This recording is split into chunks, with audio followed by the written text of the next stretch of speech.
queridos estudantes e professores do 7º ano, sejam muito bem-vindos a mais uma aula. Eu sou a professora Shirley Botelho, do componente de História. Vem comigo conhecer o tema da nossa aula. Aula de número 22, Revisão e Avaliação. Então, vamos à nossa aula.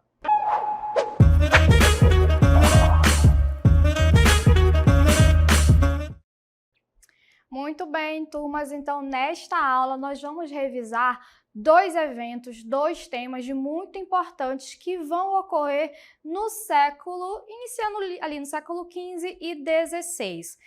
Esses eventos, eles vão abalar as estruturas da Europa.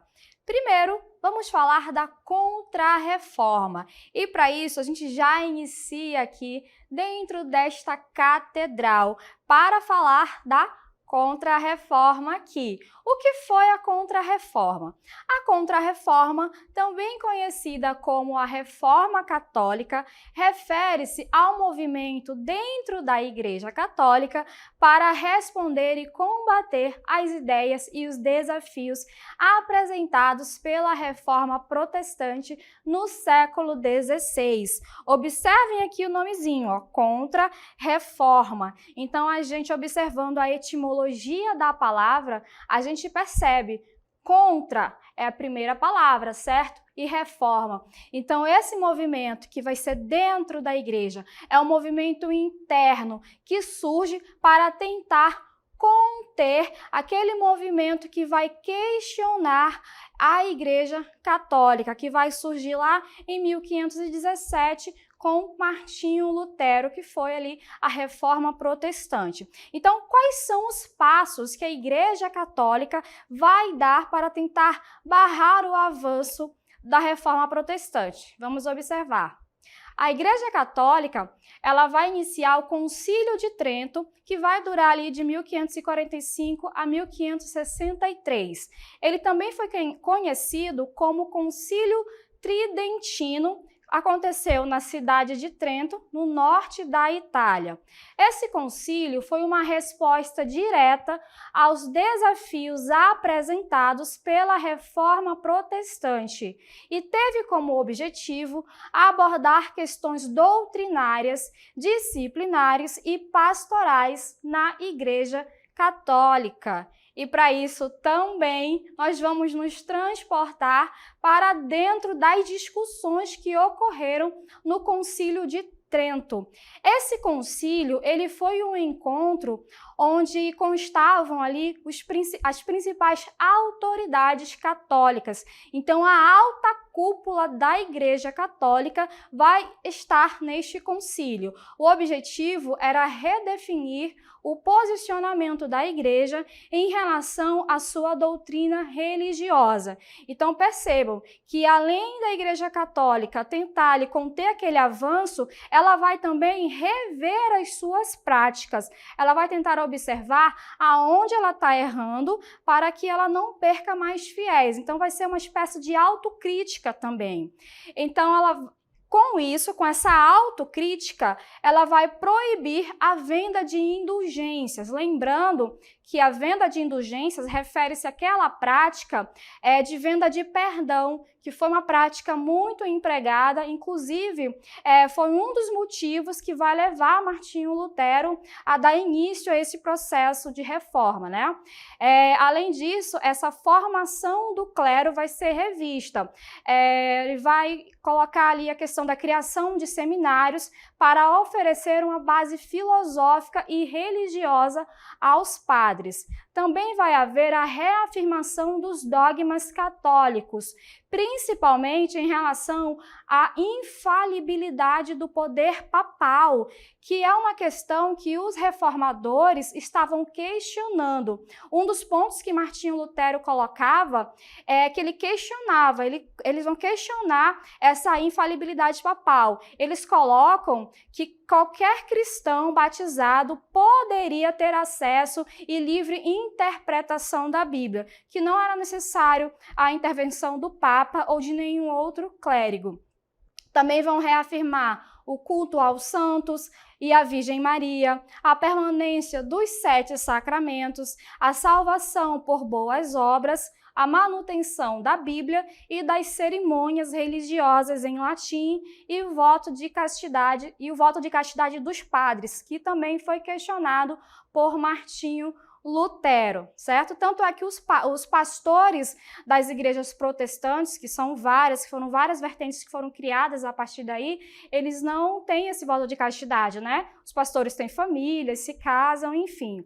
Então, além de todas essas doutrinas, de todos esses posicionamentos que a Igreja Católica ela vai adotar, ela também vai tentar alguns dispositivos para fazer com que a Igreja Católica ela avance em outros lugares. E para isso, ela vai fazer uso da Companhia de Jesus.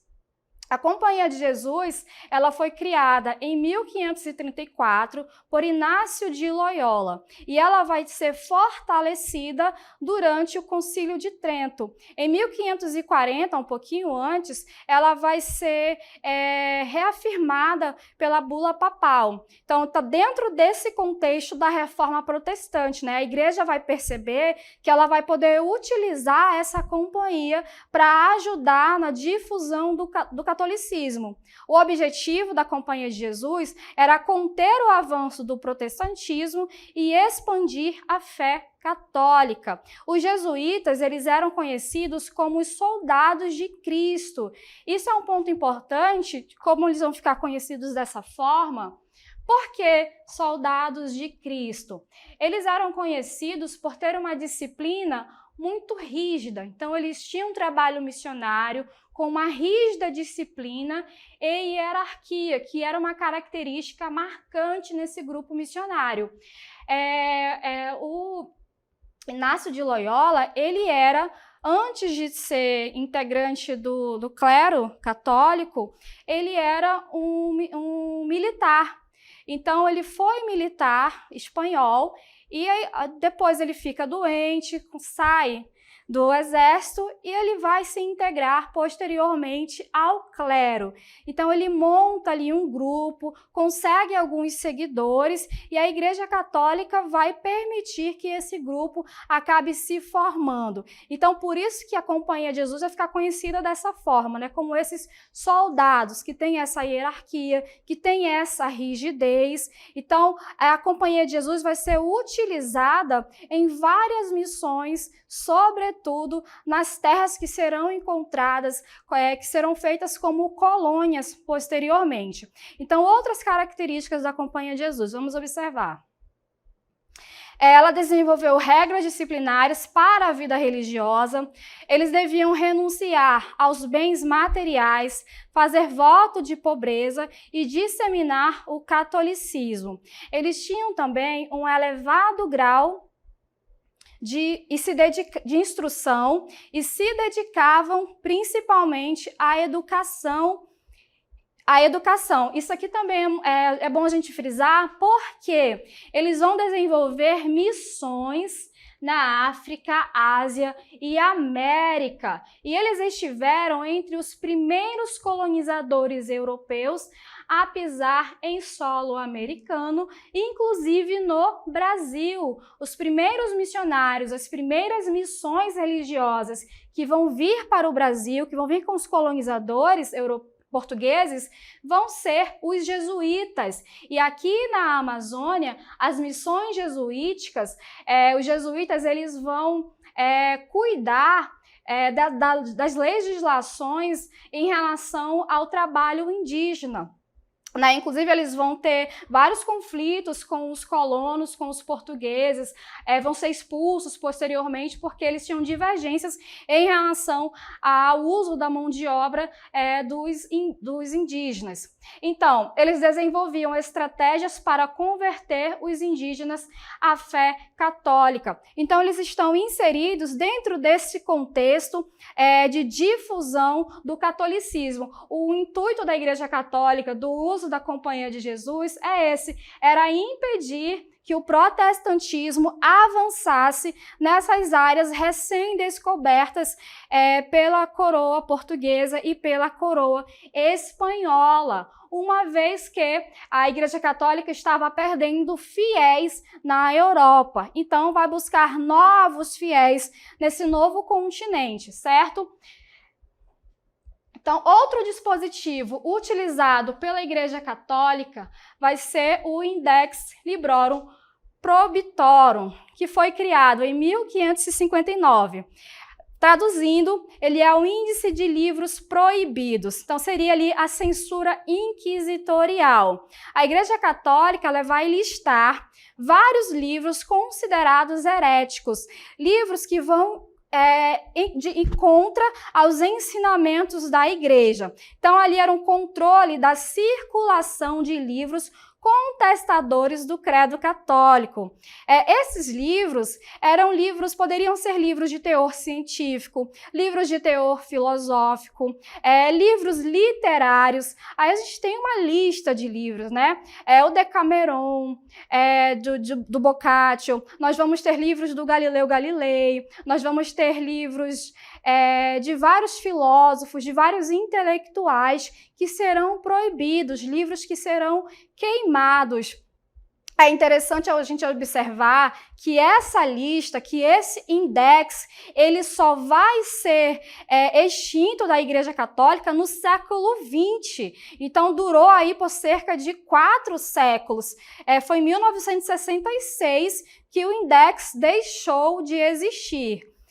Outro dispositivo que a Igreja Católica vai fazer uso vai ser a Inquisição, também conhecido como Santo Ofício ou Tribunal do Santo Ofício. A Inquisição, ela foi uma série de tribunais eclesiásticos estabelecidos pela Igreja Católica Romana com o objetivo de combater e erradicar a heresia.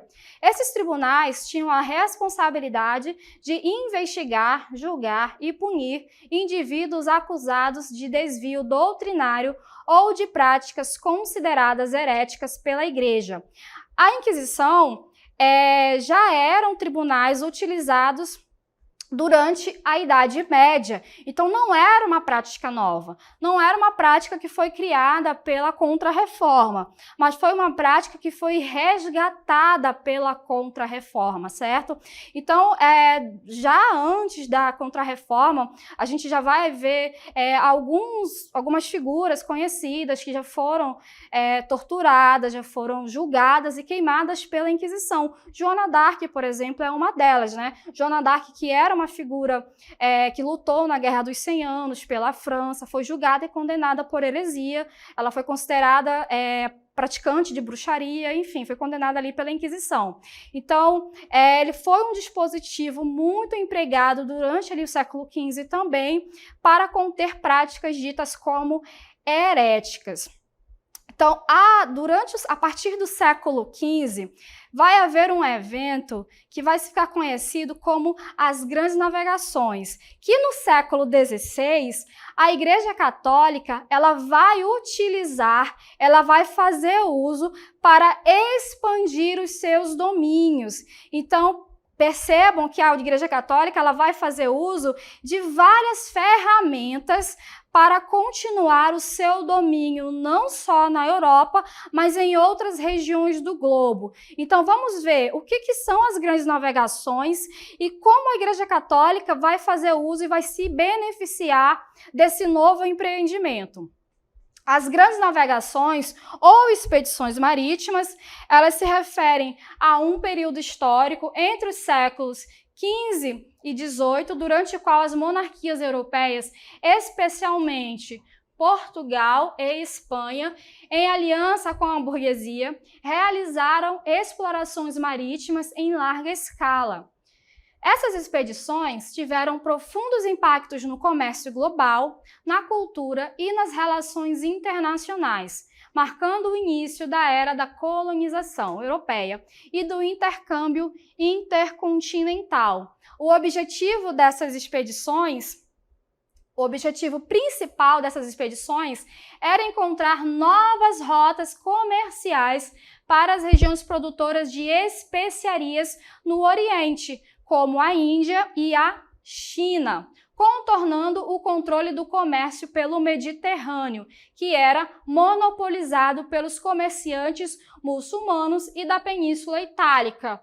Mas, afinal de contas, o que são essas especiarias que vão fazer com que os europeus precisem sair ali da Europa, precisem procurar essas novas rotas para fazer essas viagens até o Oriente? As especiarias eram produtos com valor lucrativo muito grande, davam um retorno financeiro enorme para os comerciantes europeus.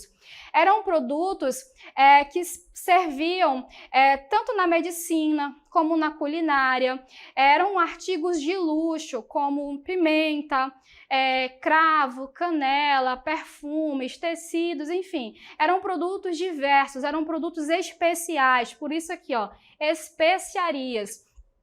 E além desses produtos, além dessas especiarias, eles buscavam também metais preciosos, novos territórios. Vai ter também a questão da expansão do poder dessas nações europeias, a expansão da fé cristã. Lembra lá que a gente está num contexto de reforma e contra-reforma, então a Igreja Católica vai sim fazer o uso dessas expedições, entre os expedicionários, entre os navegadores, vai sempre haver um cronista que está narrando a viagem, e geralmente esse cronista é um missionário, é um religioso. Inclusive, os missionários, os expedicionários que vão navegar aqui no Amazonas são freis, são expedicionários religiosos que vão narrar essas expedições.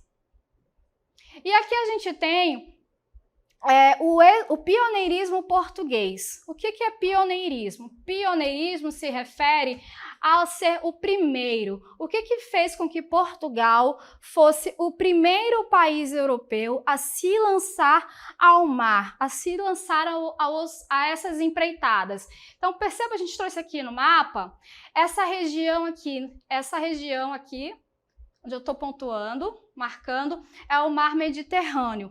Era por esse caminho, era essa rota que os europeus faziam, que eles pegavam para chegar aqui até a Ásia.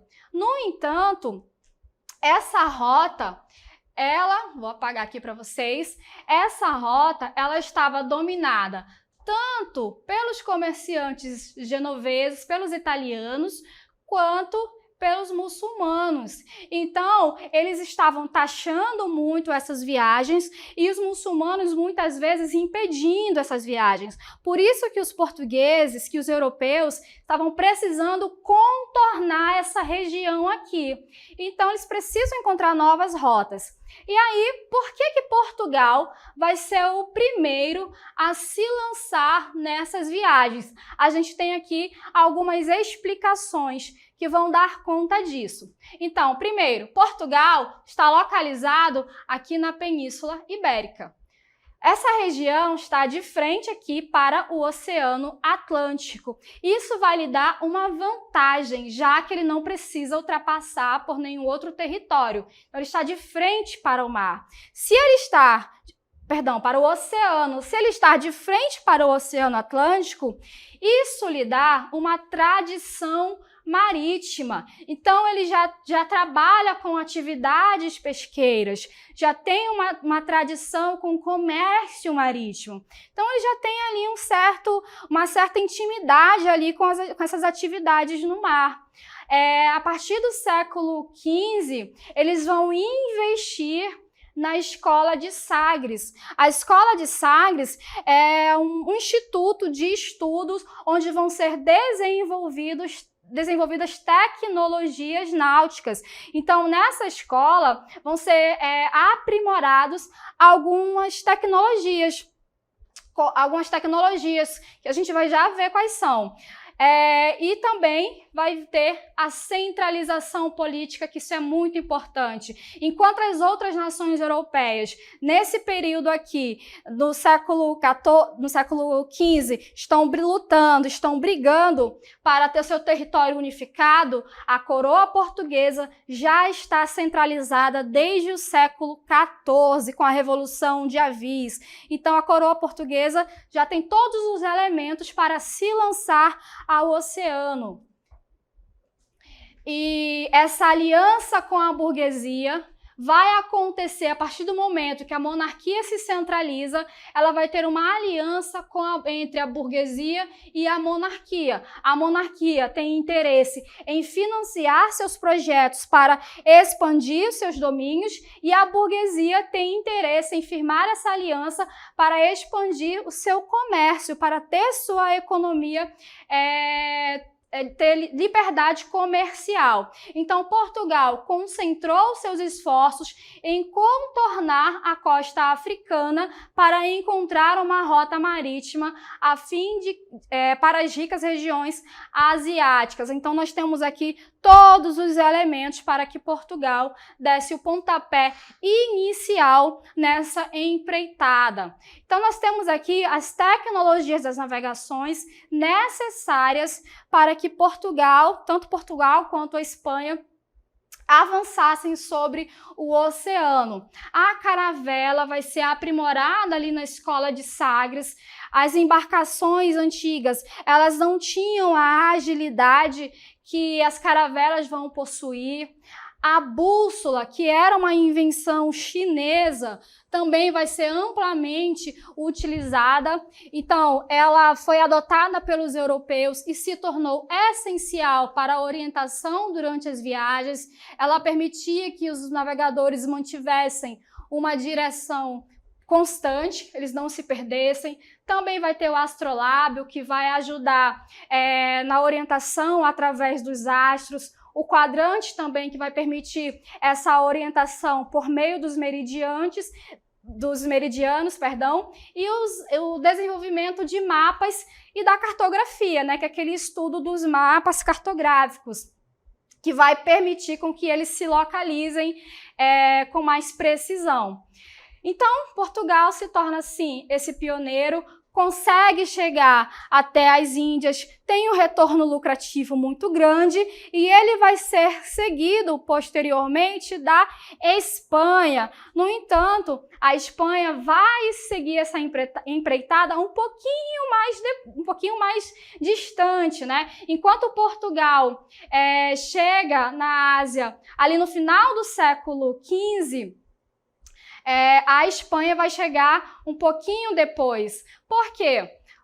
A união da Espanha ela vai acontecer a partir do casamento dos reis católicos, Fernando de Aragão e Isabel de Castela. Inclusive, eu tenho uma curiosidade aqui. Vocês lembram desse sobrenome aqui?